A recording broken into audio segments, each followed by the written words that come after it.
Did we? All right. Let's jump on in. We're going to record this just for everybody that's on, so just want to let you know. And then if you want to see this later on, we'll be able to send out a link, and the QR code that was tied to this will link up to a YouTube of this recording. But start off, my name is Eduardo. I'm the business development manager here in the Mid-Atlantic, and I have the pleasure of having David Blackmore, our global brand ambassador, run through a really special Father's Day tasting with Glenmorangie. And yeah, if you have any questions as we're going through, feel free to ask them in the chat. I'll keep track of that, and it should be fun. Hopefully you have some drams to taste with us, and take it away, David. Awesome. Thanks, Eduardo, and thanks everyone for joining us. Look forward to this tasting. We have a few whiskies we're going to go through. The core 4 in that lovely Glenmorangie gift pack, and then we're also going to talk about our 18-year-old and our Cadbull, our limited edition for the US this year, our Cadbull Estate 15-year-old. Before we do that, just a few introductory points about Glenmorangie itself. Hopefully you can see my screen. And we are going to spend a lot of time talking about the creation of the original, because it really is the foundation stone for pretty much every other whiskey we make range. The original is also the whiskey that we spend the most time on, make sure it's absolutely perfect every time, because it is, after all, the flagship of the whole distillery. Best-selling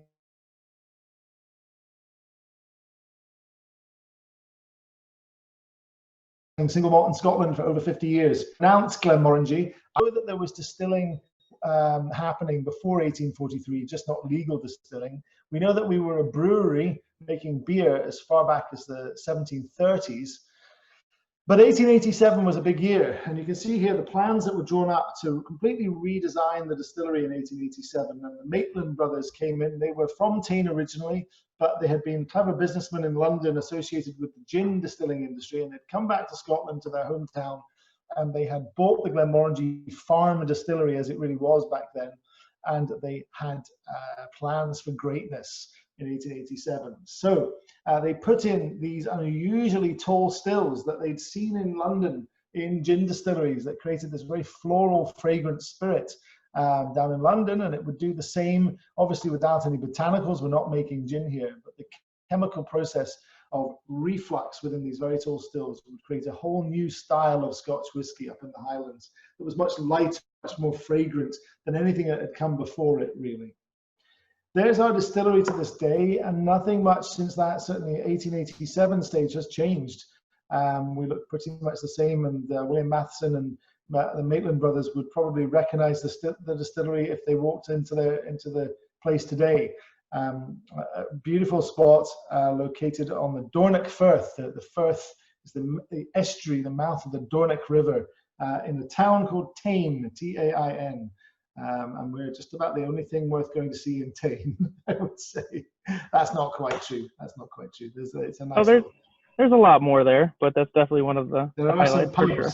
I believe it is true. And talking about the distillery, we've always kept this hands-on approach to making our whiskey. So we've had what we've often referred to as the 16 men of Tain, now just the men of Tain, because we have 28 of them now.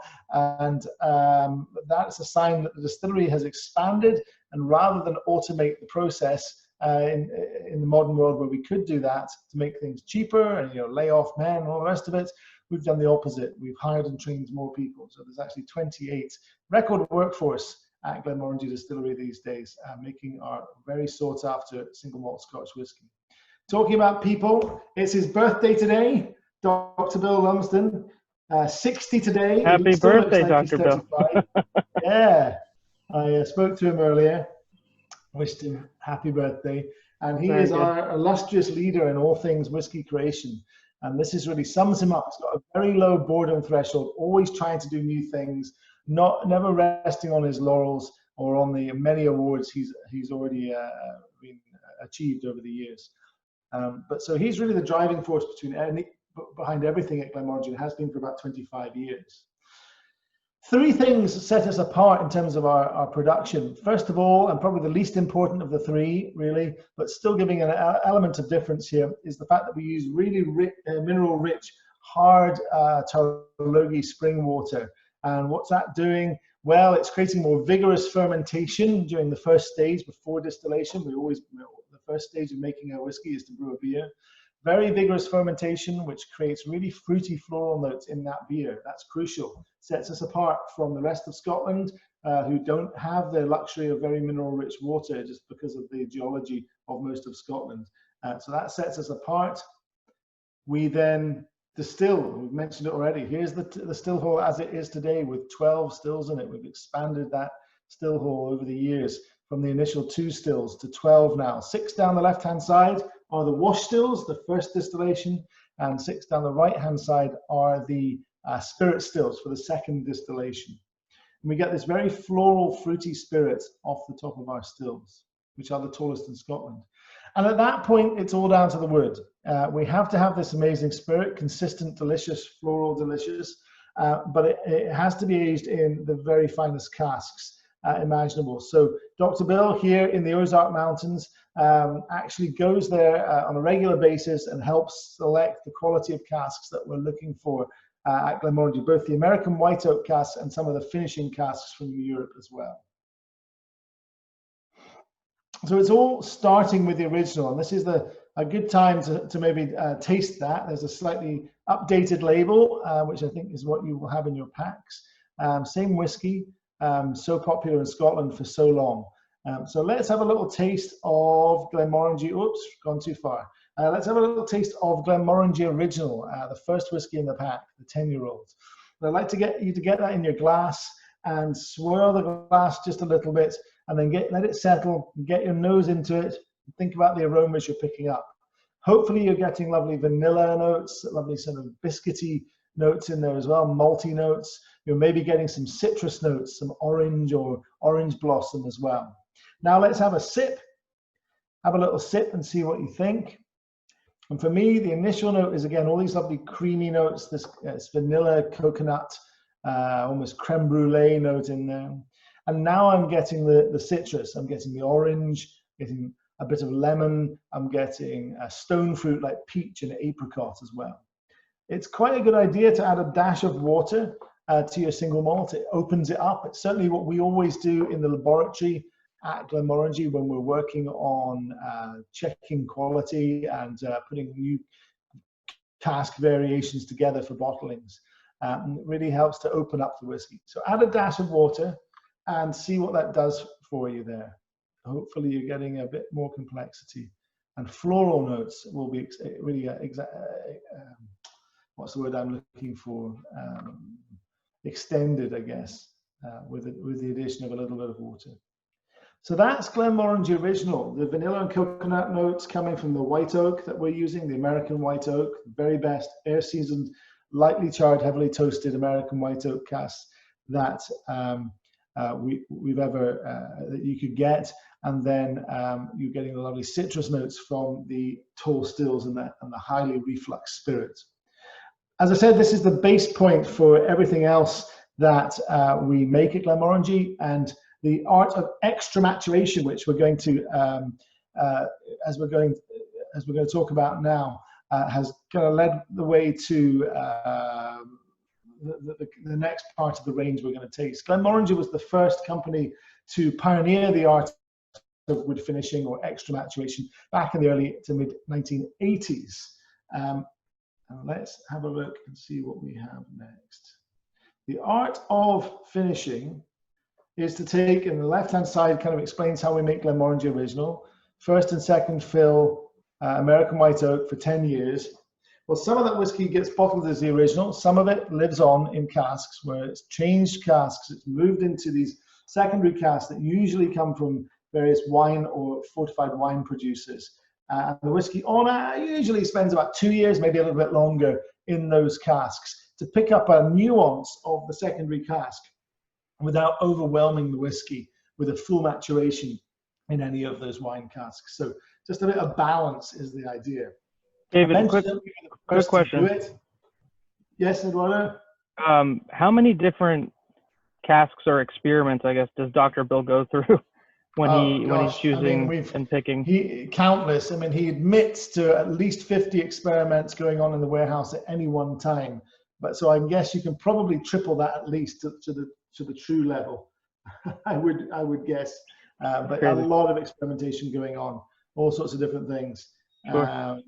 Yeah, you name it, he's probably done it. Somebody yesterday asked me, what about cognac casks? Why haven't you done that? You're owned by Moet Hennessy. And I said, well, we did do it 20 years ago. We've been there, done that. We're not in a rush to do it again, I don't think, anytime soon. But anyway, yeah, we've done a lot of these things. The 63 here I'm showing you, this was the world's first finished whiskey. It was distilled in 63, aged in American oak, itself quite a pioneering thing to do back in 63. And aged in American oak till 85. So a fairly venerable whiskey at that point already. Delicious, I'm sure. And somebody took the courageous decision to actually transfer that whiskey out of the American oak into Oloroso sherry casks for 2 further years to finish it. And as far as we know, this is the first time anybody consciously did this to create interesting new flavors in an already great whiskey.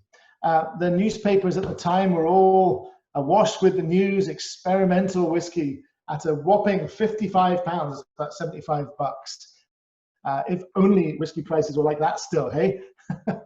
And there is a fairly blurry copy of the letter from the then owner of the Glenmorangie company, David MacDonald, explaining the art of finishing. That letter came with every bottle of the 63. So from there, we moved forward, and in the early or late 80s, early 90s, we launched the world's first portwood finish, the world's first finished range of whiskies with a porter sherry, a Madeira, and a Burgundy wood finish.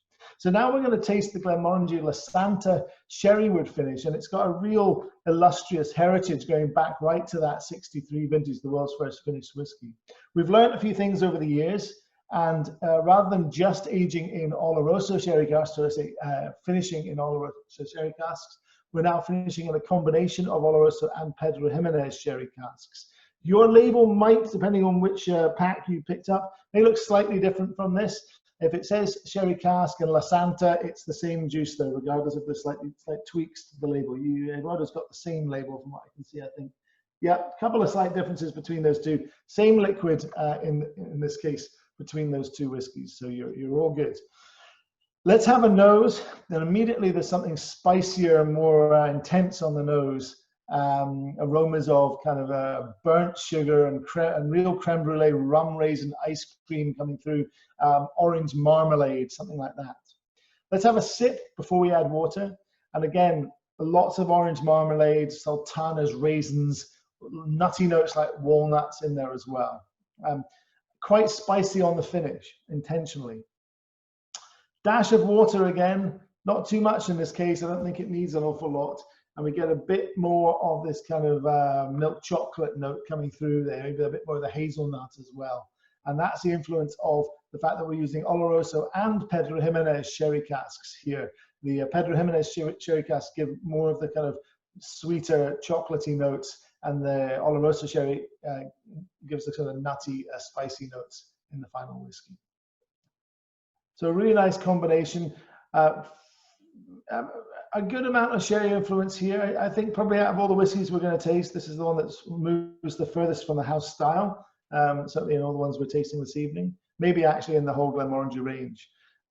But something that people often look for is sherry matured or sherry finished whiskey. A lot of people like that profile. So the Glenmorangie La Santa. La Santa meaning passion and warmth in the old Scots Gaelic language. And that is a hint to kind of flavor profile.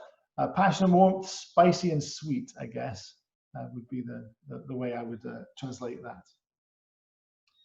So next up, and we depending on which you have in front of you, there are two options here because we've made a recent transition with the Glenmorangie Port Cask Quinta Ruban single malt. And up until very recently, this has been a 12-year-old as well, the same process, 10 years in American oak, 2 years finishing in ruby port casks. But more recently, we have actually, oh, that didn't work. Okay, I thought I had a different picture there. That didn't work at all. We have a more recently, we have a green label. Eduardo, do you have that there as my beautiful assistant? I don't have it handy. You don't, even better. So you'll have to trust me. There's a green label 14-year-old Kinta that is now out in the stores, which is replacing the 12-year-old black label. For the last couple of years at least, the whiskey that's been in the 12-year-old black label has been overaged anyway. It's been almost all 14-year-old Glenmorangie anyway. And we got to a point where we're looking at our stock profiles where we realized we could actually make this, moving forward, a 14-year-old single malt. So why not? And we haven't really taken any price increase either, you'll be pleased to know, when we've added 2 more years to the age statement. So the whiskey now is about 11 years in American white oak, if you've got the 14-year-old version, 11 years in American white oak and 3 years in Oloroso sherry, in ruby port casks, should I say, ruby port casks. The port casks in both the 12 and the 14-year-olds influence the whiskey with these incredible notes of cedar and other kind of wood notes you're getting on the nose. I get almost the smell of opening a cigar box on the nose. But when I taste it, very different. Lots of red fruit notes coming through. Very different from how it nosed. So I love the taste. It's almost like cherries covered in dark chocolate, something like that. If you thought that was good, I definitely encourage you to add some water to this. Whereas the Lasanta, I don't think needs a lot. The Kinta Ruvan can take a good amount of water, add a few drops, give it a nose again, something much more floral coming through than before. Have a taste, loads of these red fruit notes. It's almost like Turkish Delight, rosewater flavored jelly almost coming through. Lovely crystallized orange segment notes coming through, and we get almost mint chocolate on the finish. There's something cooling and minty right on the finish of this whiskey. So I love this one. This is one of my favorite Glenmorangies. I think Glenmorangie in port casks does really well, to be honest. David, if you're a bourbon drinker and you're trying to get into single malts, which one of the extra matured would you say is the best? Well, thank you for teeing me right up, because it would be like we planned it. It would be the Glenmorangie Nectar d'Or. And I actually find when I go to markets like Kentucky and Tennessee, or when I went, I've been for a while with everything that's going on, Kentucky, Tennessee, places like that are big American whiskey markets and lots of American whiskey drinkers and fans. This is a fan favorite by far in the Glenmorangie range, and if I'm honest, amongst bourbon drinkers who like to drink a bit of single malt once in a while, or bourbon drinkers that are struggling to get into single malt. This is a very easy gateway into single malt. It has a very familiar flavor profile, sweet on the front end and a spiciness on the finish. That's kind of reminiscent in some ways to the progression of the flavor of a bourbon, very broadly speaking. But we're not using just American oak casks here. We are using some Sauterne casks, so dessert white wine from the south of France that has been allowed to, well, when Sauterne is made, the grapes are allowed to botrytize. They're infected with a mold, and the mold sucks the moisture out of the liquid, the water out of the grapes, concentrating the sugars and giving you this, resulting ultimately in a delicious dessert white wine that is some of the most expensive and sought after wines in the world. It's very expensive to make, and therefore it's very expensive to purchase a good Sauterne as well. We're buying basically the entire supply of good quality Sauterne barrels available every year coming out of France, somewhere between 1,000 and 1,500 barriques a year. And that means that the Nectar d'Or Glenmorangie Sauterne finish is, relatively speaking, relatively easy to find. If you do a little bit of searching to a good retail, good wine and spirit store retail, you should be able to find this whiskey relatively easily. Any other distiller that's using Sauterne casks, it'll be a couple of casks here or there, and a couple have done it. But we've really cornered the market, and we're glad we have, because it's a delicious whiskey and we have a lot of demand, a lot of people really looking for this whiskey. So 10 years in American oak, build the house style, 2 years in Sauterne casks to give you this really lovely, rich, notes. I think you get less orange citrus in the Nectar d'Or, more lemony notes. Lots of kind of creme caramel, zesty lemon and lime. You get this gingerbread note as well, right on the finish. I think coming from the tannic notes in the from the French oak itself. But all these kind of pastry and dessert-like notes coming through in the Nectar d'Or. So please do. Hopefully, you've been tasting along as I've been talking about it. Dash of water in the Nectar d'Or, again, really opens the whiskey up and makes me think of honeysuckle on climbing up against a baking hot wall somewhere in the summer, and that really heady note of honeysuckle or jasmine or something like that. Awesome whiskey, really delicious. Any questions before we move on from the extra matured range? Do you have any cocktails you would suggest with any of these, or for using this as a sure, ingredient? Quinta Ruban for me. I had my wedding day cocktail made with Quinta Ruban. I had a blood and sand made with Quinta Ruban. Actually, a bar not a million miles away from you guys, if you are all based in kind of DC and Maryland, Chaplin's in DC. Have made me a couple of times. I've been there. Made me. I can't remember exactly the cocktail. I've got a photo of it somewhere, but it involved Nectar d'Or. Nectar d'Or actually in an ice cube made with Nectar d'Or, with Nectar d'Or poured over the top of it, and then they flamed a piece of pork belly over the top, and it was epically good. Oh, I'm gonna have to try that. That sounds amazing. Yeah, you do. You do need to get there as soon as it's safe to do so and try that. It was very good. They'll know what I mean if you go in and talk about that cocktail. Darn good, I have to say. Highly recommended. But La Santa, I'm trying to think. Boulevardiers, I've been getting into Boulevardiers recently with the La Santa. I think it works quite well as well. Yeah. All right. So there it is, the beautiful, oh, there's the 14. We have a picture of it right there. So you can see the green label of how the Quinta Ruban now looks. And that's how the range will look moving forward. The 12 La Santa, the 14-year-old Quinta Ruban, and the Nectar d'Or Sauternes cask finish on the right there. So what we learned over the years about finishing, we've kind of applied partially to the creation of Glenmorangie 18-year-old, which is my personal favorite whiskey that we make. And the whiskey itself is all aged for the first 15 years in American oak. And at that point, 30% of the whiskey receives a 3-year finish on its route to 18 in Oloroso sherry casks. The remaining 70% of the casks actually stay exactly where they are in American oak. So at 18, we actually have two flavor profiles of Glenmorangie 18-year-old. One that's fairly heavily sherried, 30% of our stock. One that's all about American oak, 70% of our stock. And it's a combination of the two together that gives you way more than the sum of its parts. Really delicious single malt. That's all, for me, all about American oak.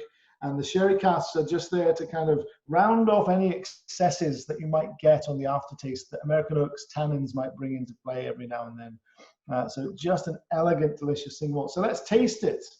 For me, tropical fruit on the nose and on the initial hit of the palate. Tropical fruit, mangoes, papaya, lychee, all these sort of things for me coming through. Official tasting notes are slightly different, but hell to those, I don't care. My tasting notes are better. That's what I get. And that's the point. I'm being a bit flippant, but you should trust your own palate and enjoy what you get yourself, you know. So if you get some of the tasting notes, that's brilliant as well. A lot of people do. Our master distiller and our team of whiskey experts, that's what they are suggesting the tasting notes are. I certainly get these tropical fruit notes, so I just think it's wonderful. After that, in the flavor progression, kind of nutty notes, specifically hazelnuts, and this lovely honeyed richness, but nothing too intensely sherry. It's just a whiff of sherry in there, just to brighten the whole thing. For me, I do not add water to our 18-year-old, but if you want to, please be my guest. Again, it's all about your own personal preferences. I think that it's just perfect as it is there. Yeah, I think this is one of the best values for an 18-year-old in the market. Absolutely. It's just amazing. I'm just being distracted because I've just received 3 texts in a row from Dr. Bill Lumsden, direct from Scotland, and I can't read out any of them. That sounds like Dr. Bill. Let's keep those to yourself. Bill. Absolutely. So please do have a taste of the 18, and would love to know what your thoughts are on this whiskey.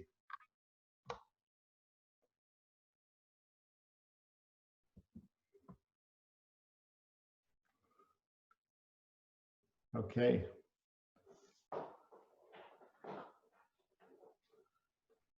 Silence means they're lost in how amazing the whiskey is. Appreciation of the whiskey. Exactly.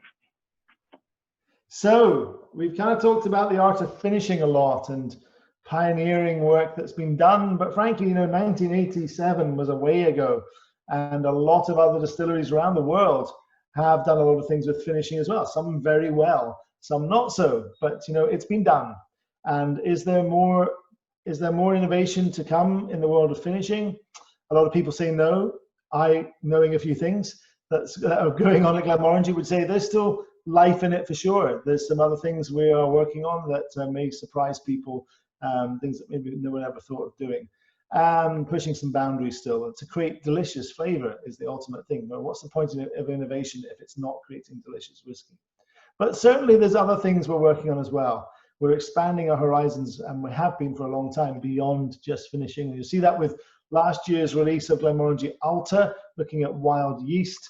Glenmorangie Two Sail from a couple of years back, looking at using winter barley, Maris Alta winter barley, a strain used really by brewers rather than distillers, to see if there was a flavor difference there. But what else could we be working on? Or we could be working on things to do with the water source up to a point. We can't modify our water in any way chemically. It's not legal under Scotch whisky law, but maybe we could change our water source. We've been playing with things like that. Barley, as you can see, with Two Sail, and we've been doing other things there. Yeast, yep, Alta, and you'll be unsurprised if you know a bit about Glenmorangie to hear that this won't be the last experiment with yeast, I'm sure. Other grains, well, we could do. We just probably couldn't call it single malt Scotch whisky, but maybe there's some life in there too to play with things.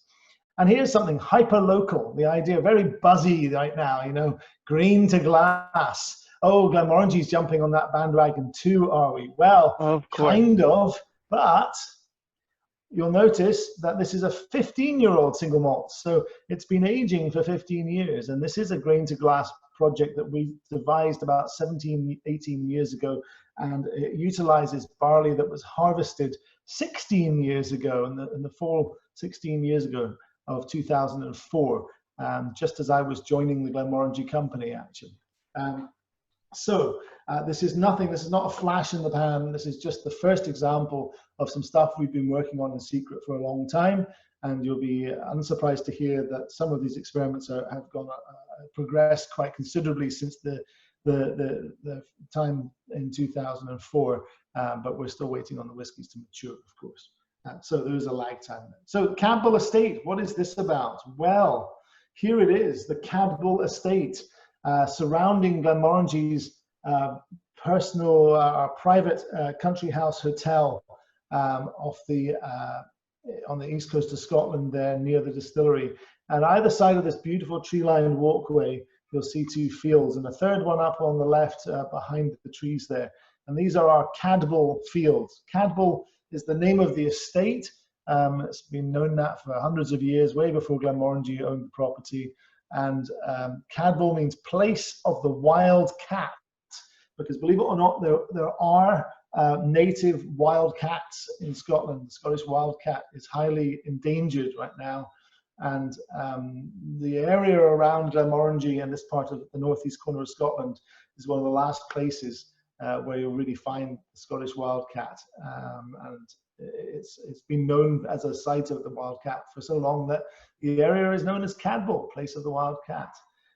So there you go, a bit about useless information there. And here's our Cadbull estate. So the barley that was grown and harvested on these fields in the fall of 2004, which was optic varietal at the time, was harvested, kept separate from all the rest of the barley.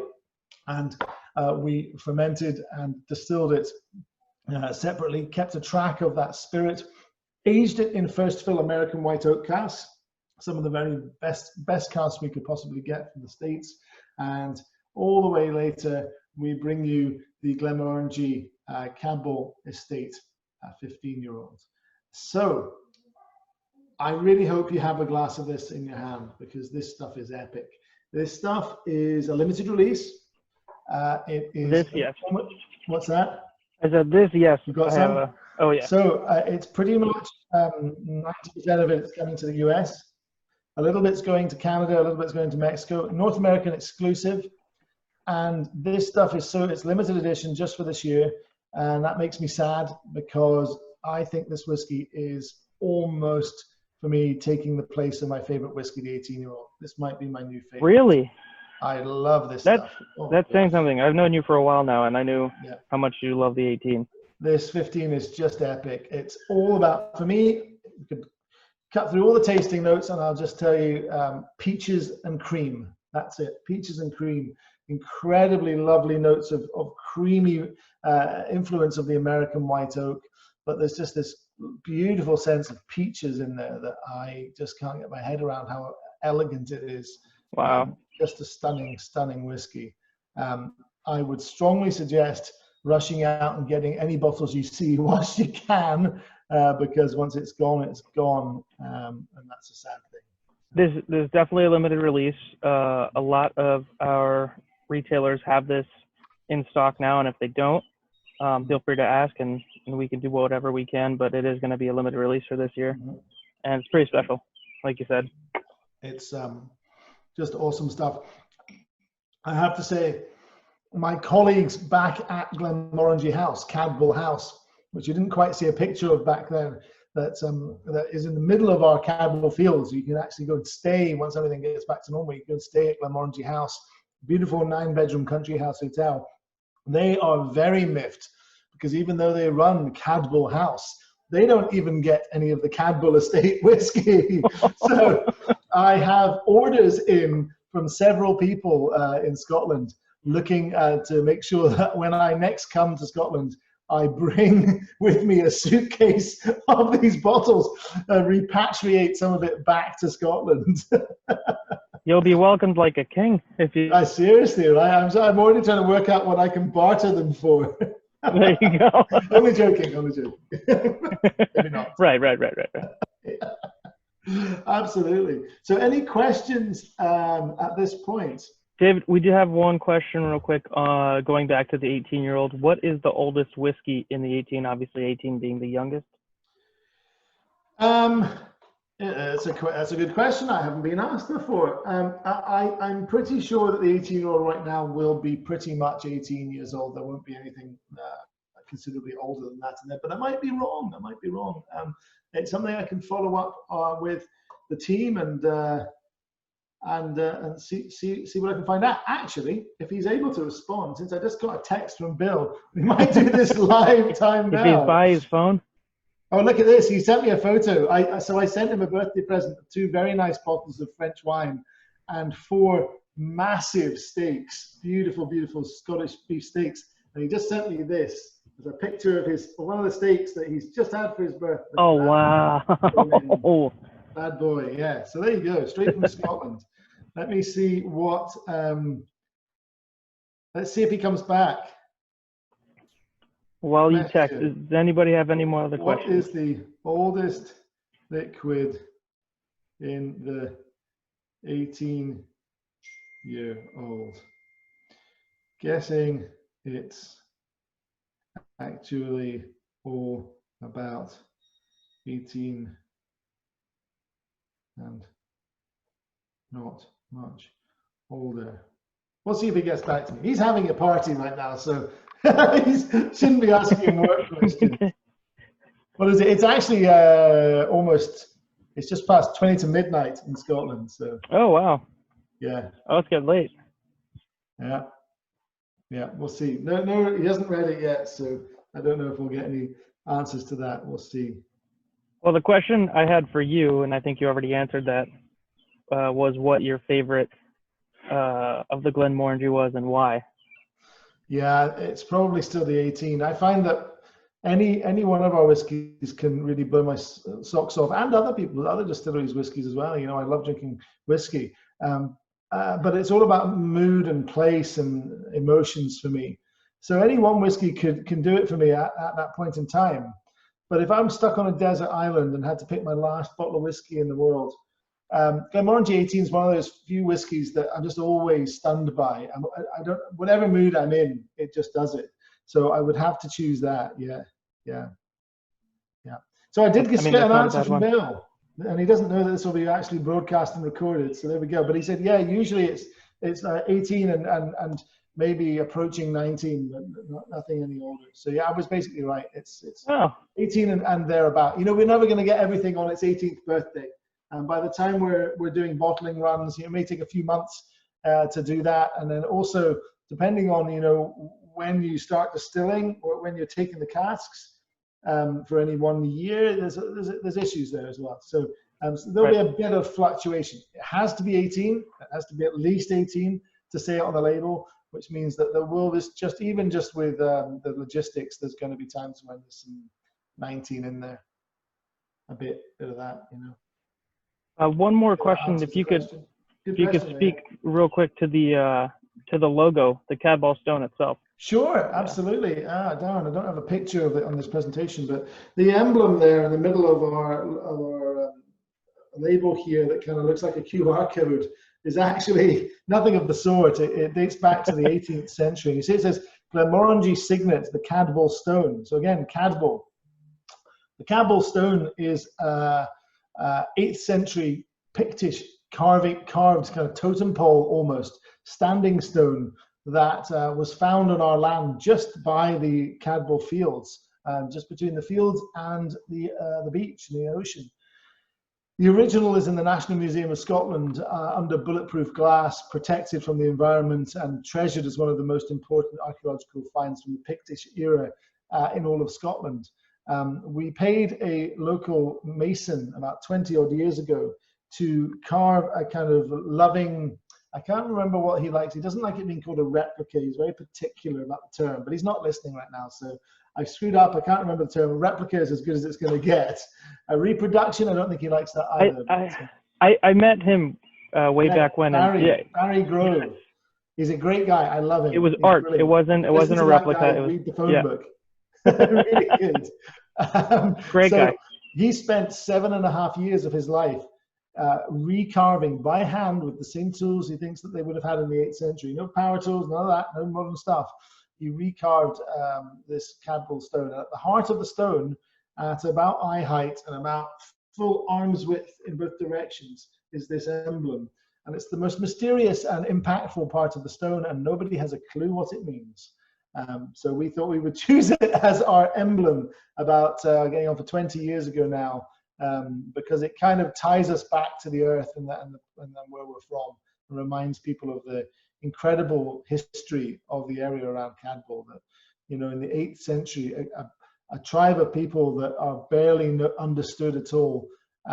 Much less is known about the Picts than is known about the ancient Egyptians, for example, because there's never been a Rosetta Stone to decipher anything that's been found. We think most of what they actually carved was carved in wood, so most of it's gone. That's why there's so little, and there's a few of these stone carvings that have survived in Scotland that kind of give us an amazing glimpse into a whole different world from the 8th century. Definitely, and ties it back to the history of why Glenmorangie is so important. Absolutely, absolutely. Cool. Well, I don't see any more questions. So David, first I want to thank you for taking the time out. I appreciate it. Always a pleasure seeing your face and enjoying a dram with you. And yes. Yeah, cheers to you. Thank you, sir. Indeed, cheers. And yeah, I hope everyone's enjoyed it, and stay safe and enjoy your Glenmorangie responsibly, but enjoy it. Enjoy it. Sláinte. Indeed, sláinte. Cheers, guys. I've got my little sample bottle here. Thank you. Thanks, David. Okay.